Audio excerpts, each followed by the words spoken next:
देखो कितना विश्वास होता है भक्त को, कैसा वो श्रद्धावान होता है। एक राजकुमारी और दूसरी एक जमींदार की पुत्री, दोनों को मित्रता थी। एक दिन राजा के यहां भगवत प्रेमी महात्मा आए।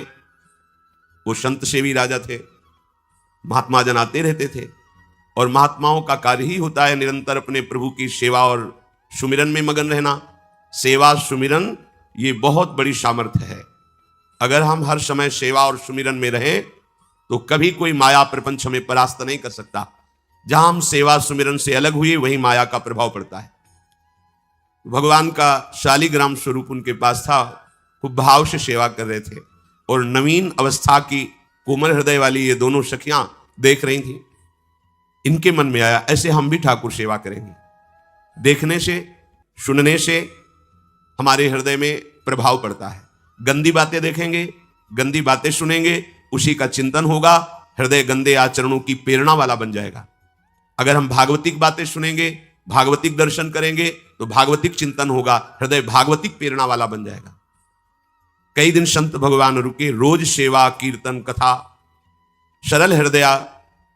उन दोनों सखियों में बात आई कि चल करके संत भगवान से कहते हमको भी ठाकुर जी दीजिए।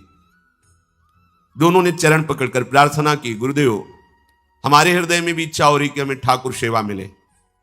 अब दोनों बच्चे ही थे। संत भगवान ने विचार किया सेवा पद्धति में बहुत सावधानी की आवश्यकता होती है। अभी ये बच्चे हैं, कहीं सेवा अपराध न बन जाए। सेवा अपराध भी होता है। उपासना में चलने वाले उपासक को सेवा अपराध और उप सेवा अपराध 32 ये 64, इन पर सावधान रहना चाहिए। ये गलती नहीं होनी चाहिए। जैसे आप ठाकुर सेवक हैं, अपने घर में सेवा विराजमान किए हुए हैं। अब जैसे आपको ठाकुर जी के दर्शन के लिए जाना है, जहां तक ठाकुर जी के दर्शन करने के लिए जाना है, हो सके तो पादुका ना पहने, नंगे पैर दर्शन करने जाए।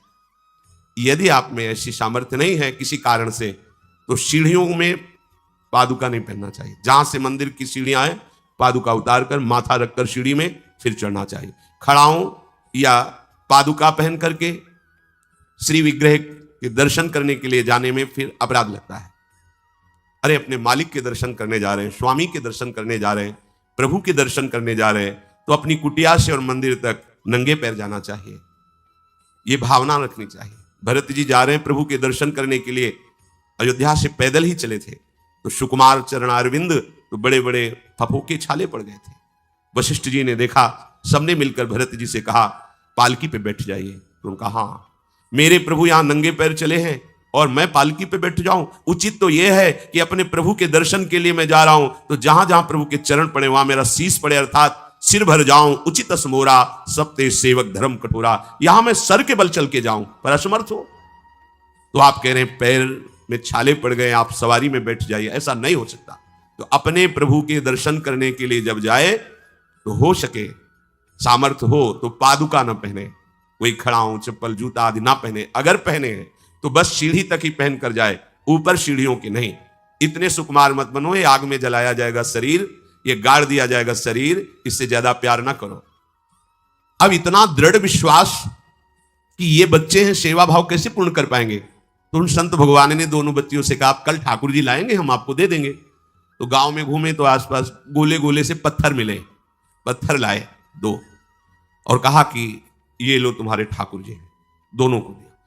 देखो गुरु वचनों पर और गुरु प्रदत्त सेवा वस्तु पर कितना भाव होना चाहिए। उन्होंने दृढ़ विश्वास किया कि मुझे भगवान गुरुदेव ने दिया, ये भगवान है मेरे। दोनों ने अपने हृदय से लगाया। अब एक जमींदार की पुत्री थी, एक राजकुमारी, स्वर्ण के सिंहासन में, और उनका नाम रखा शिलपिल्ले ठाकुर। सिल पत्थर, तो उनका तुम्हारे ठाकुर का नाम शिलपिल्ले गोविंद है। दोनों सिंहासन पर रखकर आराधना करती। भाव प्रतिपल बढ़ता गया, नाम निरंतर जप।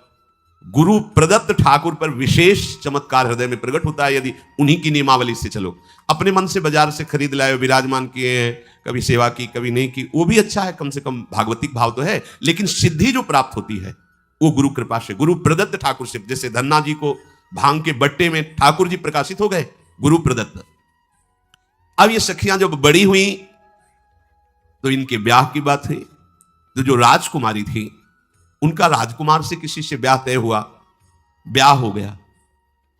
अपने माता पिता से जब विदाई ली तो अपने ठाकुर जी को जो सिंहासन में थे, सिंहासन से एक सुंदर पेटी में से और गोद में रखकर, और अंदर ही अंदर जल रही है कि प्रभु मैंने प्रीतम आपको माना है, संसार के व्यवहार में ये प्रीतम बना हुआ है, पर प्रभु हमारे प्रीतम दो नहीं हो सकते, हमने हृदय से आपको माना। इसी विचार में वो बड़ी उदास है।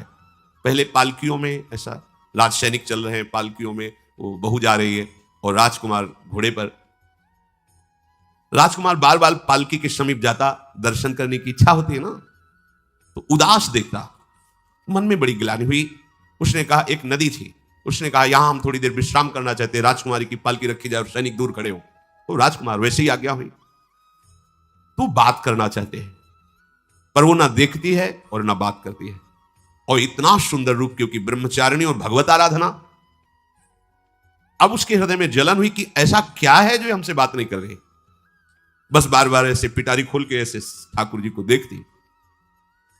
नाम जप और सेवा के प्रभाव से वो सिल नहीं रह गया था, वहां उसको सांवरे श्याम सुंदर की झांकी मिलती थी। जब अपने शिल्पिल्ले ठाकुर जी को देखती तो ललित त्रिभंगी श्री लालजू महाराज श्याम सुंदर दिखाए, अत्यंत आसक्ति। गुरु प्रदत्त किसी भी शब्द में, किसी भी वस्तु में दिव्यता होती है, बस हमारी भावना होनी चाहिए। अरे बोले ये हम नहीं दे सकते, ये गुरु प्रदत्त है, नहीं हम प्राण दे सकते, लेकिन ये नहीं।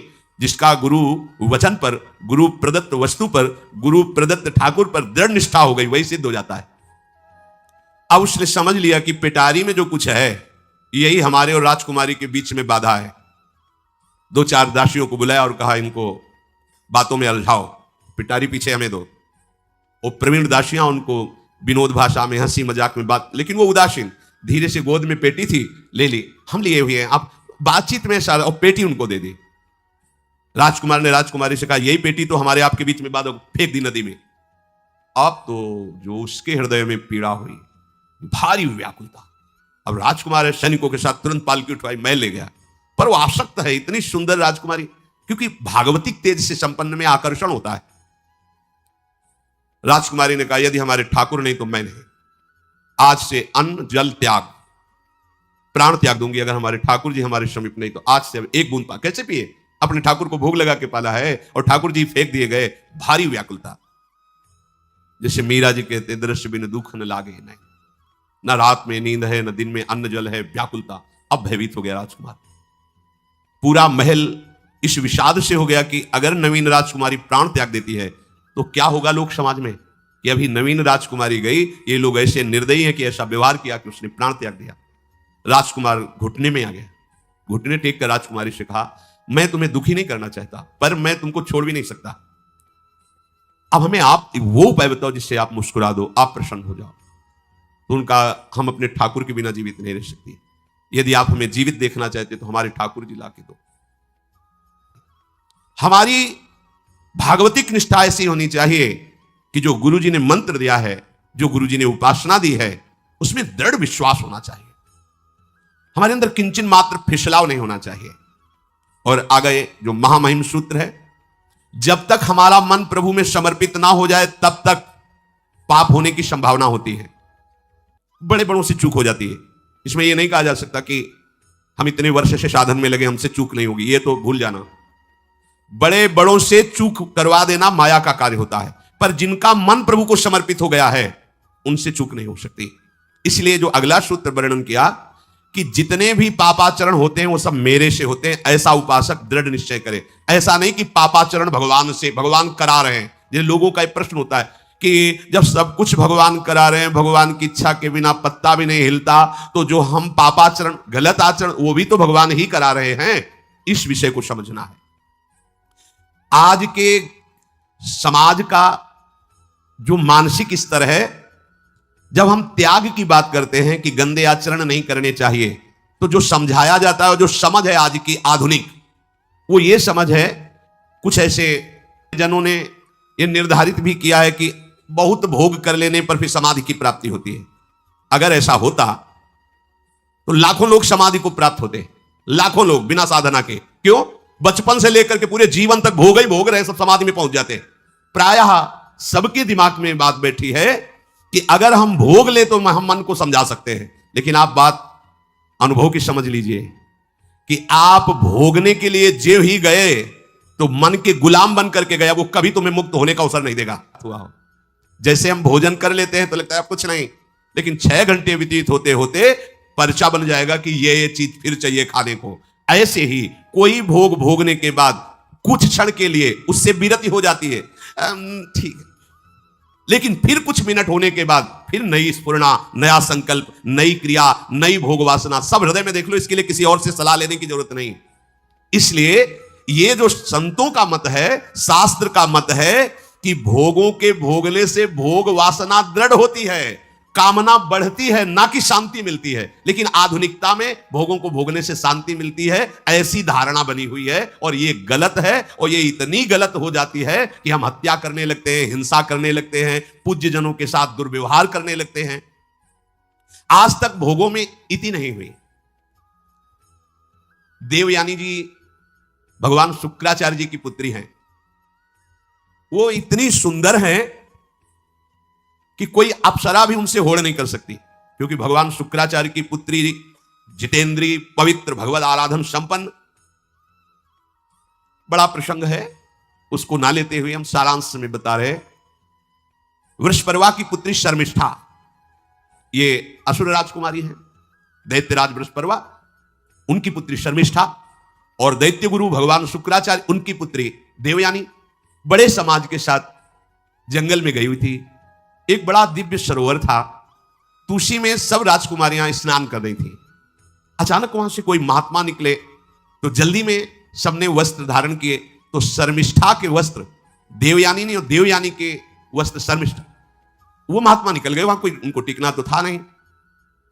देवयानी ने देखा कि मेरे पवित्र वस्त्र, देवयानी ने वस्त्र धारण नहीं किया शर्मिष्ठा के।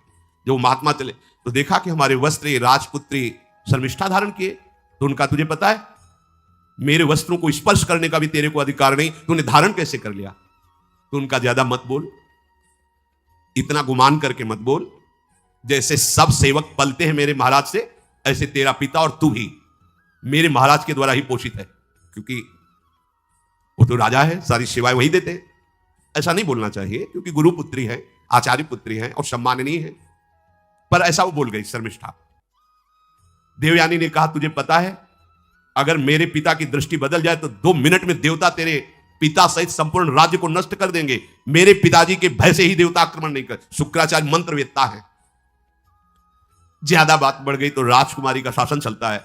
उसने कहा इस गुरुपुत्री को उठाकर कुएं में डाल दिया जाए। और उस समय वस्त्र धारण नहीं की हुई थी, उनको उसी स्थिति में डाल दिया गया और वो चली गई। उसी समय शिकार खेलने के लिए महाराज ययाति चक्रवर्ती सम्राट